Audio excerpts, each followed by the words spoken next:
ডিসেম্বরের মধ্যে নির্বাচন সম্ভব নয়, লন্ডন ভিত্তিক আন্তর্জাতিক সংবাদ সংস্থা রয়টার্সকে এভাবে বলেননি বলে দাবি করেছেন জাতীয় নাগরিক কমিটির আহ্বায়ক নাহিদ ইসলাম। রাজধানীর বাংলা মোটরের রূপায়ণ টাওয়ারে জাতীয় নাগরিক কমিটির কেন্দ্রীয় কার্যালয়ে আয়োজিত এক সংবাদ সম্মেলনে একথা বলেন তিনি।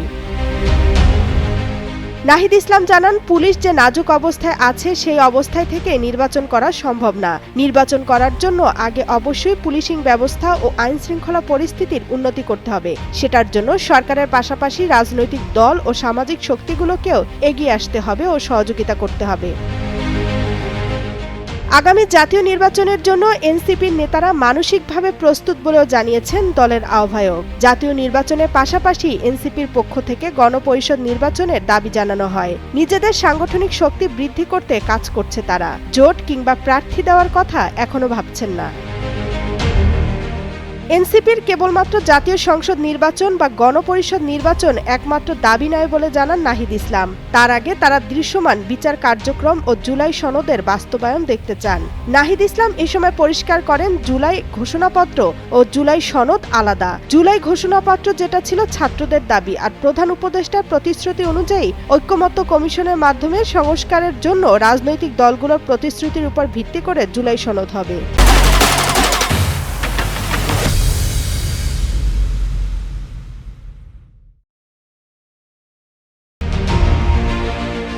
বৈষম্য বিরোধী বা সমন্বয়ক পরিচয় এখন আর এক্সিস্ট করে না বলে মন্তব্য করেছেন জাতীয় নাগরিক পার্টির আহ্বায়ক নাহিদ ইসলাম। বৈষম্য বিরোধী ছাত্র আন্দোলন ও জাতীয় নাগরিক কমিটির উদ্যোগে একটি রাজনৈতিক দল তৈরি করা হয়েছে বলে বৈষম্য বিরোধী বা সমন্বয়ক বলে যে পরিচয়টা এখন আর এক্সিস্ট করে না সেই অর্থে।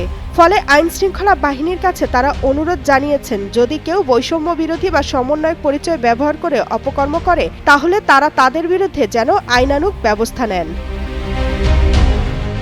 সম্প্রতি নারীর প্রতি সহিংসতা, ধর্ষণ, ইভটিজিংয়ের ঘটনার নিন্দা জানান নাহিদ ইসলাম। তিনি বলেন, সাইবার জগতে নারীদেরকে টার্গেট করা হচ্ছে যাতে তারা রাজনৈতিক অঙ্গনে না আসতে পারেন, সমাজের সম্মুখ সারিতে না আসতে পারেন। তারা এর তীব্র নিন্দা ও প্রতিবাদ জানান।